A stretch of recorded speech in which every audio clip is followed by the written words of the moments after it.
एक बार की बात है, राजा के दरबार में एक चापलूस मंत्री आया। कहो, तुम कहाँ से आए हो?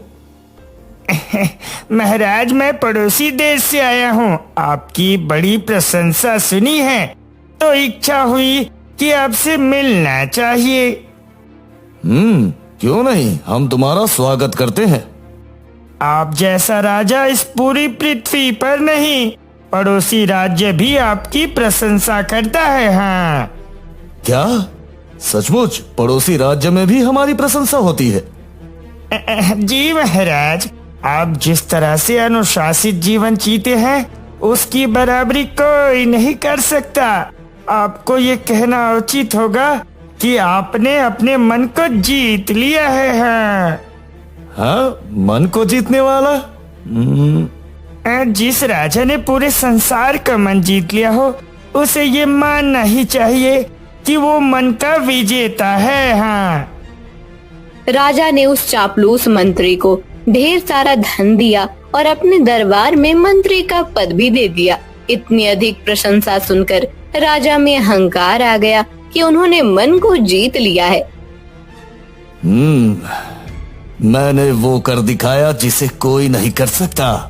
आखिरकार मन पर विजय प्राप्त करना कोई आसान बात नहीं है।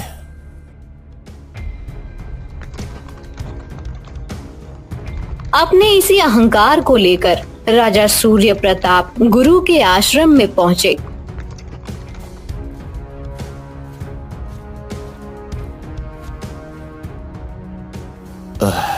अपने शिष्य का प्रणाम स्वीकार कीजिए गुरुदेव। कहो राजा, इतने दिनों बाद यहाँ कैसे आना हुआ? अब मैं तो आपको ये बताने आया हूँ कि आपके शिष्य ने वो कर दिया है जो इस संसार में कोई नहीं कर सकता। मैंने मन को जीत लिया है गुरुदेव। क्या आपने मन को जीत लिया है? हाँ, अब संसार में मुझसे अधिक शक्तिशाली कोई नहीं। मैं अजय हूँ गुरुदेव। संसार की कोई भी ताकत मुझे हरा नहीं सकती। सावधान वत्स, तुम्हारी बातों में अहंकार दिखाई देता है। यह अहंकार तुम्हारे पूरे राज्य और तुम्हारी क्षमताओं को नष्ट कर सकती है। नहीं गुरुदेव, मैं ऐसा होने नहीं दूंगा। इतना ही नहीं, यदि आपने अपने अंदर के अहंकार को खत्म नहीं किया तो आपके राज्य से धर्म भी नष्ट हो जाएगा। गुरुदेव, मैं दृढ़ निश्चय करता हूं कि ऐसा कुछ नहीं होगा।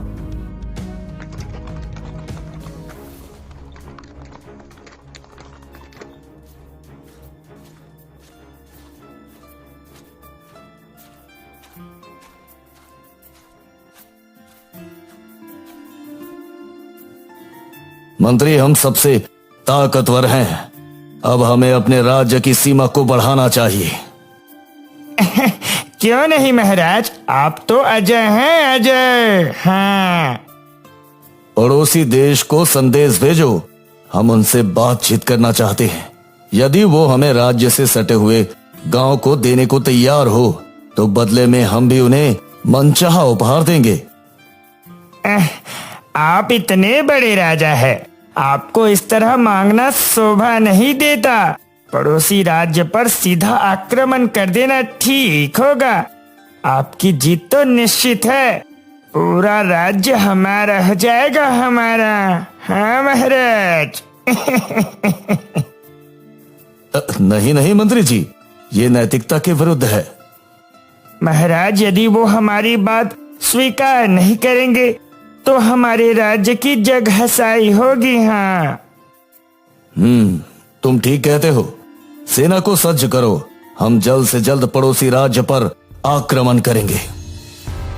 राजा ने पड़ोसी देश पर आक्रमण कर दिया और पूरा राज्य जीत लिया। आप एक महान राजा हैं महाराज। हमने पड़ोसी राज्य को हरा दिया है। चलो अब हम अपने नगर चलते हैं। राजा घोड़े को लेकर जंगल की ओर निकल गए। वे उत्तर दिशा में लगातार आगे बढ़ रहे थे। तभी उन्हें किसी के रोने की आवाज सुनाई दी। भला इतने घने जंगल में कौन विलाप कर रहा है?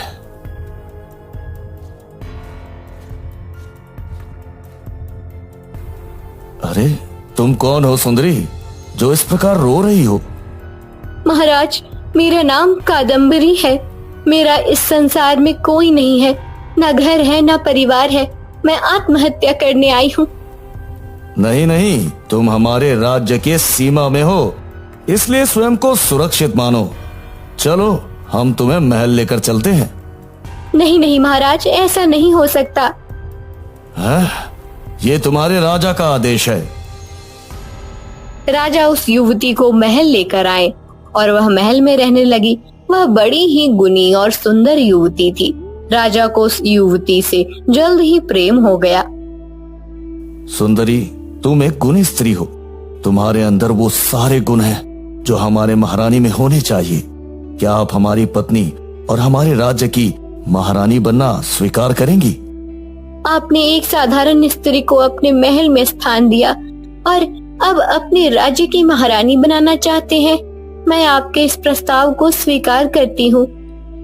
इस प्रकार राजा ने इस युवती से विवाह कर लिया। राजा से विवाह करने के पश्चात कादम्बरी में बहुत ज्यादा घमंड हो गया।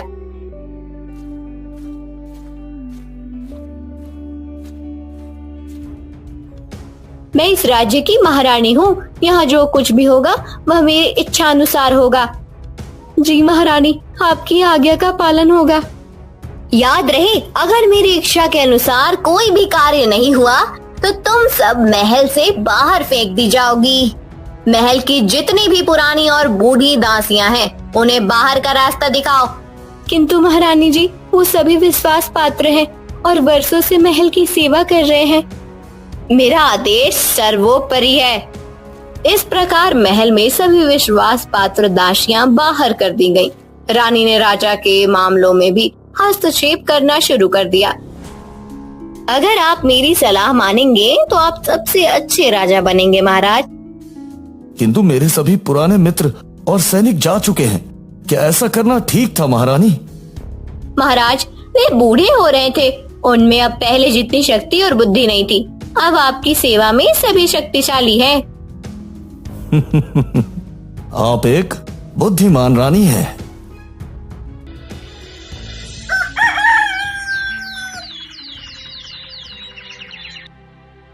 एक दिन रानी ने राजा के सामने एक प्रस्ताव रखा।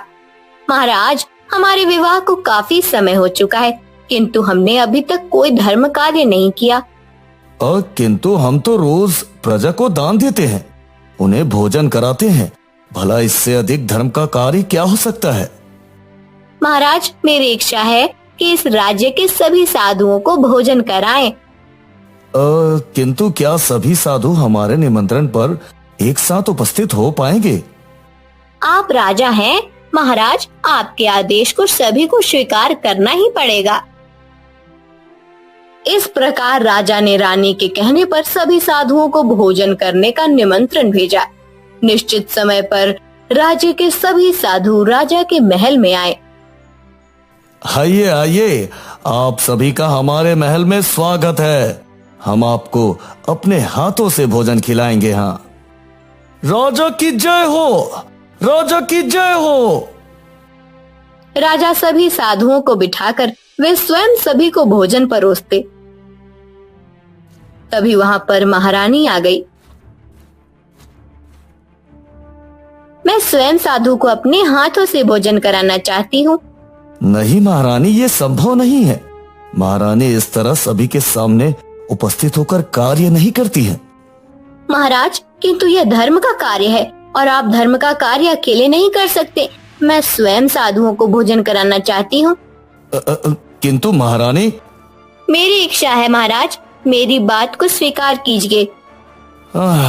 ठीक है, आप जैसा चाहती हैं वैसा करिए।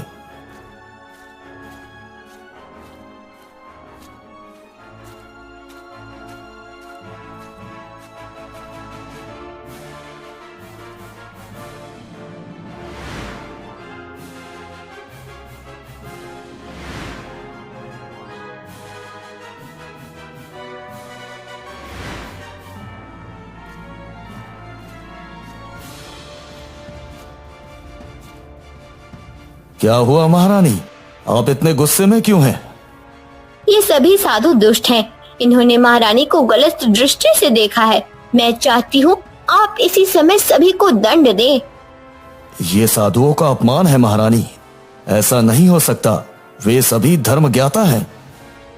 साधुओं का अपमान आपको बड़ा लगता है, किंतु एक स्त्री का अपमान बड़ा नहीं लगता। और किस प्रकार के पति हैं आप? पराये पुरुषों ने आपकी स्त्री पर दृष्टि डाली है और आप इस प्रकार खड़े हैं। इतना सुनते ही राजा को क्रोध आ गया। राजा ने अपनी तलवार निकाल ली।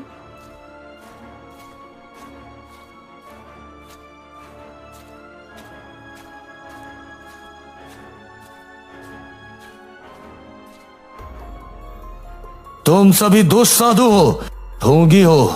तुमने मेरी स्त्री पर नजर डाली। मैं अभी तुम्हारा अंत कर देता हूं। महाराज, स्वयं निमंत्रण पर बुलाकर इतना बड़ा अपमान। तुम्हारी स्त्री कुलच्छनी है और इसका दोष हमारे ऊपर डालती है। हम सभी इस समय तुम्हारे महल और तुम्हारे राज्य का त्याग करते हैं, त्याग। सैनिकों, इन सभी साधुओं को पकड़ लो। इन्हें यहाँ से जाने मत देना। नहीं महारानी, हम ऐसा नहीं कर सकते। ऐसा ही होगा, क्योंकि मेरा अपमान हुआ है और मैं इन्हें दंड देकर रहूंगी। जिस राज्य में राजा नहीं किंतु एक मूर्ख स्त्री शासन करती हो, उस राज्य को डूबने में समय नहीं लगता महाराज, समय नहीं लगता। इस प्रकार सभी साधुओं को कारागार में डाल दिया गया।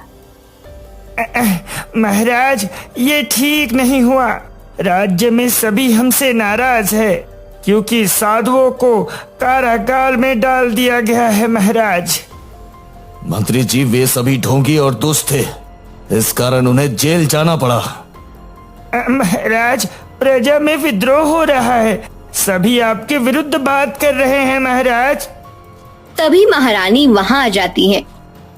जो राजा के विरुद्ध बात करे उसे खत्म कर दो। आप ये क्या कहती है महारानी? वो हमारी प्रजा है, वो हमारे अपने हैं महारानी। नहीं नहीं महारानी, प्रजा को इतना बड़ा दंड देना ठीक नहीं है। प्रजा इसी बात का फायदा उठा रही है क्योंकि आप दयालु हैं महाराज। आप सबसे शक्तिशाली हैं। जो आपके विरुद्ध बात करे उसे दंड मिलना ही चाहिए। हाँ, रानी ठीक तो कह रही है। किंतु महाराज, मंत्री, जैसा महारानी चाहती है वैसा ही होगा। आदेश का पालन करो। जो राजा के खिलाफ कुछ बोले उसे वही खत्म कर दो। इस प्रकार राज्य में हाहाकार मच गया।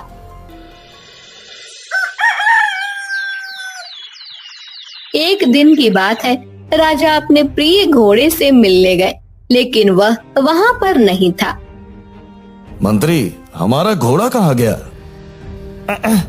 महाराज, घोड़ा तो महारानी। अरे तुम बोलते क्यों नहीं? जल्दी बताओ हमें, हमारा घोड़ा कहाँ है?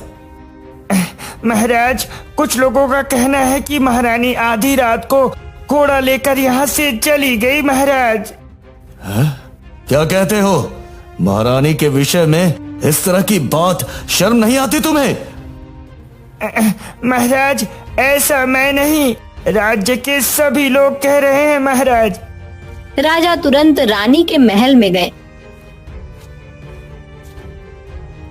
रानी वहाँ पर नहीं थी। दासी, दासी, महारानी कहाँ पर है?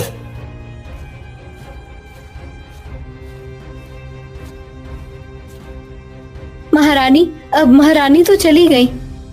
हाँ? कहाँ गई महारानी? कोई हमें कुछ बताता क्यों नहीं? उन्होंने आपके लिए यह पत्र दिया है। राजा पत्र खोलते हैं और पढ़ते हैं। प्रिय महाराज, मैं आपके पड़ोसी राजा वृषमान की पुत्री कादम्बरी हूँ। वही राजा जिसके राज्य को आपने तहस नहस कर दिया और उसके परिवार को भी खत्म कर दिया। आपने मेरा परिवार खत्म कर दिया, इस कारण मैं आपके राज्य से धर्म नष्ट कर दिया। जिस राज्य में साधुओं पर अत्याचार हो, कुछ शुभ कैसे हो सकता है? और हाँ, मैं अपना प्रिय घोड़ा भी साथ लेकर जा रही हूँ। यह आपकी जीत का प्रतीक था। मैं आपकी जीत, आपका धर्म और प्रजा का विश्वास सब कुछ ली जा रही हूँ। पत्र पढ़कर राजा हैरान हो गए। क्या इतना बड़ा छल हुआ हमारे साथ? मैं मन को जीतने वाला राजा सूर्य प्रताप एक साधारण स्त्री के छल कपट में फंस गया। राजा इस बात से बेहद दुखी हो गए। आखिरकार मंत्री ने उन्हें सलाह दी। राजा, चलिए हम अपने गुरु के पास चलते हैं, सब कुछ ठीक हो जाएगा महाराज। हाँ मंत्री जी, शायद तुम ठीक कह रहे हो। अब हमें गुरु जी ही कोई मार्ग दिखा सकते हैं।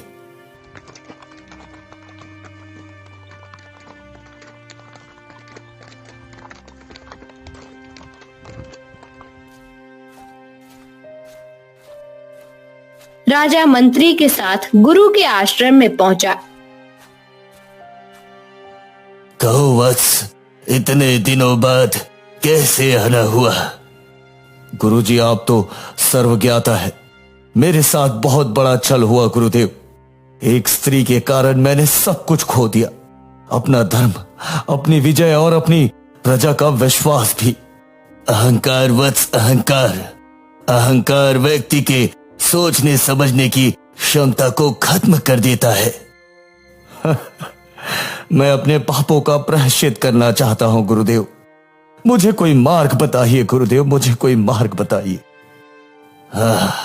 उन सभी साधुओं को स्वतंत्र करो और उनसे क्षमा याचना करो। यदि वे तुम्हें क्षमा कर दे तो तुम धन्य हो जाओगे। हाँ गुरुदेव, अब मैं अपने जीवन में कभी किसी प्रकार का अहंकार नहीं करूंगा गुरुदेव, अहंकार नहीं करूंगा। जाओ, तुम्हें पश्चाताप है। जो कुछ भी तुमने खोया है वो तुम्हें मिल जाएगा।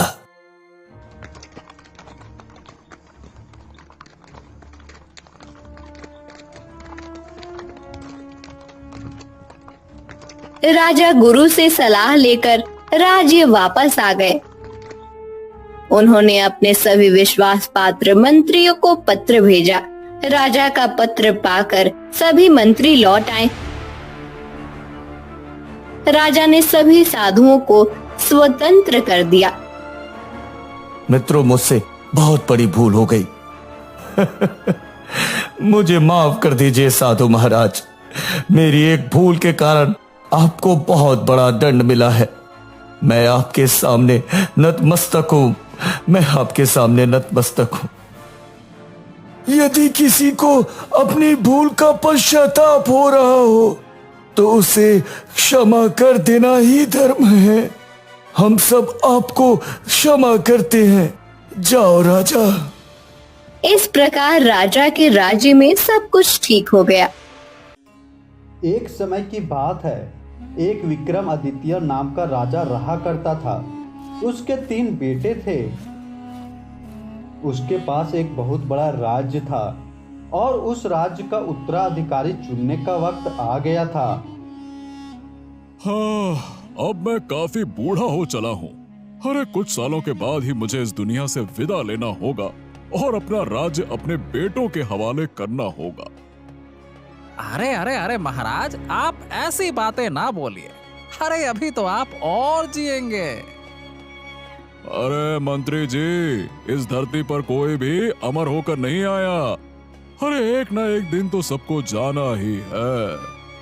हाँ, मेरी चिंता ये है कि मेरे 3 बेटों में से कौन होगा जो प्रजा को साथ लेकर चलेगा और कौन एक अच्छा राजा बन पाएगा। अब महाराज, इसकी परीक्षा तो शायद वक्त ही लेगा। वक्त पर छोड़ने की जरूरत नहीं है राम सिंह। अरे मुझे अभी ही एक तरकीब मिल गई है। इस तरकीब से मैं शायद अपने बच्चों की परीक्षा ले पाऊंगा और देख पाऊंगा कि इन तीनों में से कौन राजा बनने के काबिल है।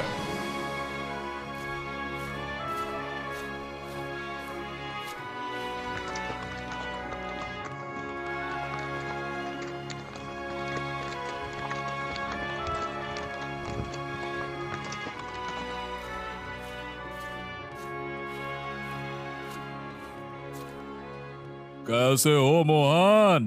क्यों? अरे अरे अरे अरे अरे, इतने बड़े महाराज होकर मेरी कुटिया में कैसे? आइए आइए आइए। अरे दुनिया की नजरों में महाराज हूँ। अरे भाई तुम्हारा बचपन का दोस्त हूँ ना, क्यों मोहन? ये तो बात आपने पते की कही महाराज, और शायद पहली बार हो रहा है कि कृष्ण खुद सुदामा के घर पधारे हैं, क्यों महाराज? अब तुम मुझे जो भी कहो, सत्य तो यही है कि देखो भाई मेरे प्रिय मित्र, मैं तुमसे मदद मांगने के लिए आया हूँ। अरे अरे अरे महाराज, आपके पास तो भगवान का दिया हुआ सब कुछ है, अब आपको भला मेरी मदद की जरूरत कैसे पड़ गई महाराज? देखो ये ऐसा काम है जो सिर्फ और सिर्फ तुम ही कर सकते हो। हाँ हाँ, तो बताइए ना मुझे क्या करना होगा? हाँ तो मेरे मित्र, बात ये है कि कुछ सालों के बाद मेरी हालत नहीं रहेगी राज्य चलाने की, और मुझे अपने तीनों बेटों में से किसी एक को राज्य की गद्दी देनी पड़ेगी।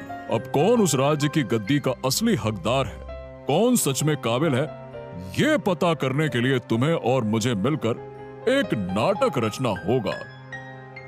ओ, कैसा नाटक महाराज? और फिर राजा मोहन के कान में सब कुछ बता देता है। अच्छा, ये बात है, ठीक है ठीक है, मैं समझ गया। आप बिल्कुल चिंता न करें, मैं बहुत अच्छे से ये काम कर लूंगा महाराज। देखो इस नाटक से ये पता चल जाएगा कि मेरे बेटों में से कौन एक सच्चा इंसान है और प्रजा की देखभाल कर सकता है, और उसी बेटे को मैं सिंहासन दूंगा। नमस्कार।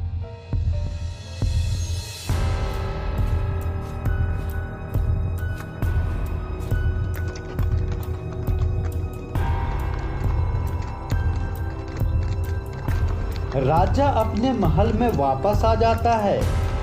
राजा के 3 संतान थे, वीर, विराट और विजय। राजा अपने तीनों बेटे को एक एक करके कमरे में बुलाते हैं। प्रणाम पिताजी, आपने मुझे याद किया? अरे वीर, आओ आओ मेरे बेटे, तुम मेरे सबसे प्रिय पुत्र हो और लगता है कि तुम सबसे ज्यादा काबिल हो, इसलिए मैं चाहता हूँ कि तुम्हें इस सिंहासन का उत्तराधिकारी चुना जाए। ये तो मेरे लिए बहुत ही सौभाग्य की बात है पिताजी, जैसा आप चाहें। ठीक है ठीक है ठीक है, चलो अभी तुम जाओ और ये बात किसी से मत कहना कि मैंने अगले राजा के रूप में तुम्हें चुना है, ठीक है? चलो जाओ मेरे बेटे।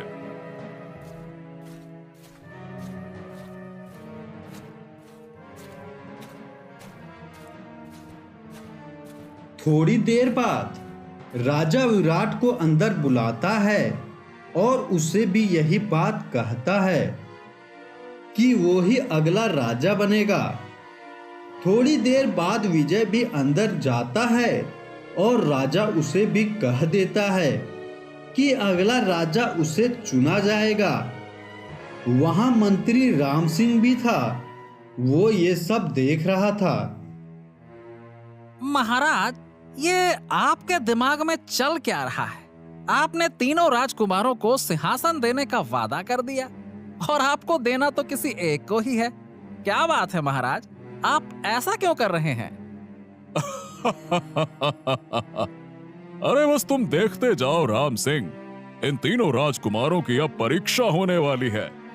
अब इस परीक्षा में जो पास होगा वही होगा असली राजकुमार। तीनों भाई ये सुनकर बहुत खुश थे, लेकिन वह ये नहीं जानते थे कि अब उनका सामना एक परीक्षा से होने वाला है और उसमें सफल होने के बाद ही उन्हें वो सिंहासन मिलेगा। कई दिन बीत जाते हैं।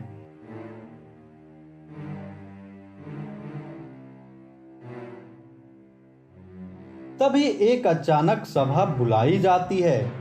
उसमें राजा था, राजा का मंत्री राम सिंह भी था और एक सैनिक था। राजा के तीनों बेटे भी थे। इन सब के अलावा वहां पर एक कैदी भी था। जिसको सजा दी जाने वाली थी वो कैदी और कोई नहीं, मोहन था, जो कि कैदी होने का नाटक कर रहा था। क्षमा चाहूंगा पिताजी, क्या मैं जान सकता हूँ कि इस कैदी का अपराध क्या है? इसे सजा क्या दी जाने वाली है? बेटा वीर, इसे इसी समय फांसी दी जाने वाली है। पर फांसी ही क्यों? इसका अपराध क्या है महाराज? ये इंसान, इसने आज भरे बाजार में महाराज यानी कि मुझे गालियां दी। राजा के खिलाफ जो भी आवाज उठाता है उसका बस एक ही दंड है, मृत्यु। ये आप क्या कह रहे हैं पिताजी? इतने छोटे अपराध के लिए इतना बड़ा दंड, ये तो अन्याय है। अच्छा, तो अब तुम मुझे न्याय और अन्याय का मतलब समझाओगे? इसने सबके सामने मेरे बारे में उल्टा सीधा कहा। इसे तो आज मृत्यु दंड मिलके ही रहेगा। सैनिकों, क्षमा चाहूंगा पिताश्री, लेकिन ये तो गलत बात है। प्रजा में हर किसी को अपने विचार रखने की आजादी होनी चाहिए। फिर भी अगर वो सीमा से बाहर जाकर बोलता है तो उसे दंड भी दिया जाना चाहिए, पर इतना बड़ा नहीं कि उसका जीवन ही खत्म हो जाए।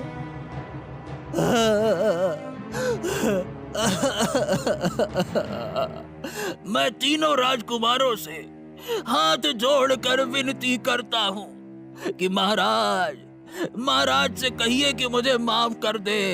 अरे मुझे माफ कर दे, गलती हो गई। वाह वाह वाह वाह, ये मोहन तो बड़ा ही अच्छा नाटक कर रहा है। वाह मोहन, तुम तो कलाकार निकले। पिताश्री, मैं क्षमा चाहूंगा, पर मैं आपके इस निर्णय के बिल्कुल खिलाफ हूँ। अच्छा, तो और कौन कौन है जो मेरे इस निर्णय के खिलाफ है और इस अपराधी को बचाना चाहता है? सामने आए। मैं भी इसके खिलाफ हूँ पिताजी। हाँ पिताजी, मैं भी इसके खिलाफ ही हूँ। वाह वाह वाह वाह वाह वाह, मेरे तीनों बेटे न्याय की समझ रखते हैं। ये समझते हैं कि इस अपराधी का दंड क्या है। मतलब तुम तीनों ये चाहते हो कि इस कैदी को मृत्यु दंड ना दिया जाए। ठीक है, तुम तीनों एक एक करके मेरे कमरे में आओ।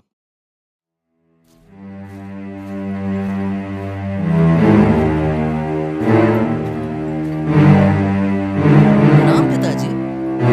तो तुमने मन बना लिया है कि तुम उस अपराधी को मौत की सजा नहीं दिलवाना चाहते। जी पिताजी, मुझे लगता है कि उस अपराधी को छोटे से अपराध के लिए बहुत बड़ी सजा दी जा रही है। ठीक है, अगर तुम कहते हो तो उसके मृत्यु दंड की सजा रोक देता हूं, पर इसके लिए तुम्हें अपना सिंहासन छोड़ना होगा। क्या? हाँ और क्या। अरे बेटा, तुम एक राजा के निर्णय को बदलने के लिए कह रहे हो, तुम्हें इसकी कीमत तो चुकानी होगी। मैंने तुम्हें जो सिंहासन देने का वचन दिया था, तुम्हें उस सिंहासन को हमेशा हमेशा के लिए भूलना पड़ेगा। बोलो, तैयार हो इसके लिए? सिंहासन भूलना पड़ेगा। पिताजी, मैं एक आम इंसान की जान बचाने के लिए अपना भविष्य दांव पर तो नहीं लगा सकता। आप उसको मृत्यु दंड दे दीजिए मेरी तरफ से। वाह, वैसे तो बाहर बड़ी न्याय की बातें कर रहा था, और जब बलिदान देने की बात आई तो पीछे हट गए पांव। चलो, ये तो राजा बनने के काबिल ही नहीं है। हाँ ठीक है ठीक है ठीक है, मैं समझ गया। तुम जा सकते हो बेटे, जाओ।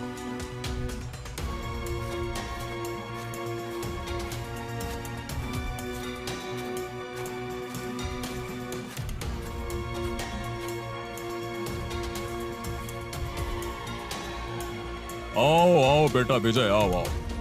अगर तुम चाहते हो देखो कि उसे मृत्यु दंड ना मिले, तो तुम्हें इसकी एक कीमत चुकानी होगी। इसीलिए अब सोच लो, तुम्हें अपना भविष्य में मिलने वाला सिंहासन छोड़ना होगा। बोलो। क्या एक आम इंसान की जिंदगी बचाने के लिए मैं अपना सिंहासन छोड़ दूं? ऐसा बिल्कुल नहीं होगा पिताजी। इतना बड़ा भी गधा नहीं हूँ मैं कि इतना बड़ा बलिदान दे दूं। अरे आप चढ़ा दीजिए उसको फांसी पे, दे दीजिए उसको मृत्युदंड, क्या फर्क पड़ता है मुझे? वो कौन सा मेरा भाई या रिश्तेदार लगता है? मुझे क्या है, मैं कुछ नहीं बोलूंगा। मेरी तरफ से आप उसको अभी के अभी मृत्युदंड दे दीजिए, देरी मत करिए।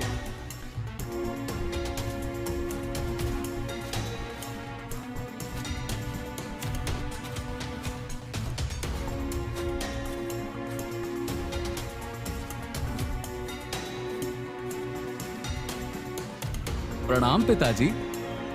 आओ बेटा विराट, आओ। क्या तुम उस अपराधी को मृत्युदंड देने के खिलाफ हो? हाँ पिताजी, न्याय यही कहता है कि जितना बड़ा अपराध हो, दंड सिर्फ उतना ही होना चाहिए। बड़े अपराध के लिए ना ही छोटा दंड मिलना चाहिए और ना ही छोटे अपराध के लिए बड़ा दंड मिलना चाहिए। ठीक है, बहुत अच्छी बात है। अब अगर तुम चाहते हो कि मैं अपना निर्णय बदलूं और अपराधी की जान बख्श दूं, तो तुम्हें इसके लिए खुद कुछ बलिदान देना होगा। बोलो। जी बिल्कुल, मैं उस इंसान को न्याय दिलाने के लिए कुछ भी करने को तैयार हूँ। आप बताइए मुझे क्या बलिदान देना होगा? याद है, मैंने तुम्हें कहा था कि मैं तुम्हें अपना उत्तराधिकारी बनाऊंगा। बस तुम्हें इसी का बलिदान देना होगा, अपना सिंहासन छोड़ना होगा। अगर तुम चाहते हो कि वो इंसान बच जाए तो तुम्हें राजा बनने का सपना हमेशा हमेशा के लिए छोड़ना होगा। बोलो।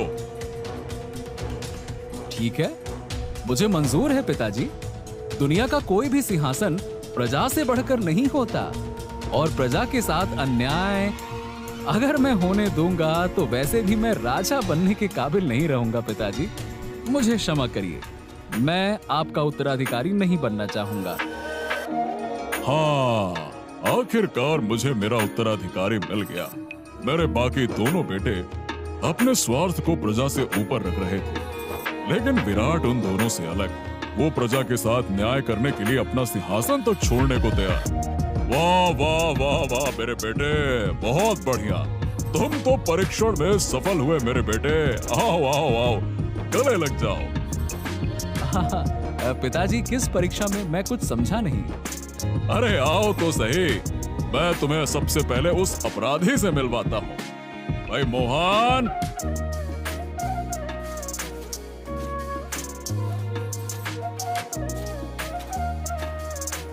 मेरे अभी के महाराज और मेरे भविष्य के महाराज दोनों को मेरा प्रणाम है। क्यों महाराज, कैसा रहा मेरा अभिनय?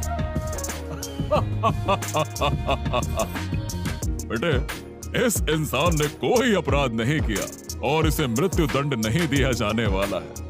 अरे ये तो मेरे बचपन का मित्र मोहन है, जिसके साथ मैंने नाटक रचा और अपने तीनों बेटों की परीक्षा ली। उस परीक्षा में वीर और विजय तो सफल नहीं हो सके, लेकिन बेटे, मेरे बेटे विराट, तुम अपनी न्यायप्रियता के कारण सफल हुए। धन्यवाद पिताश्री। आपने बचपन से मुझे जो सिखाया है उसको मैंने भली भांति उतारा है। मैं जानता हूँ इस संसार में न्याय से बढ़कर कुछ भी नहीं। एक राजा कभी निर्दोष को सजा नहीं देगा। तो मेरे बेटे विराट, जैसा तुम्हारा नाम वैसा ही तुम्हारा हृदय और वैसा ही तुम्हारा शासन होगा। तुम 100% काबिल हो इस सिंहासन के। फिर महाराज विक्रमादित्य अपना बेटा विराट को राजगद्दी के उत्तराधिकारी बनाकर राजा घोषित कर देते हैं और ये देखकर दोनों भाई वीर और विजय उदास हो जाते हैं।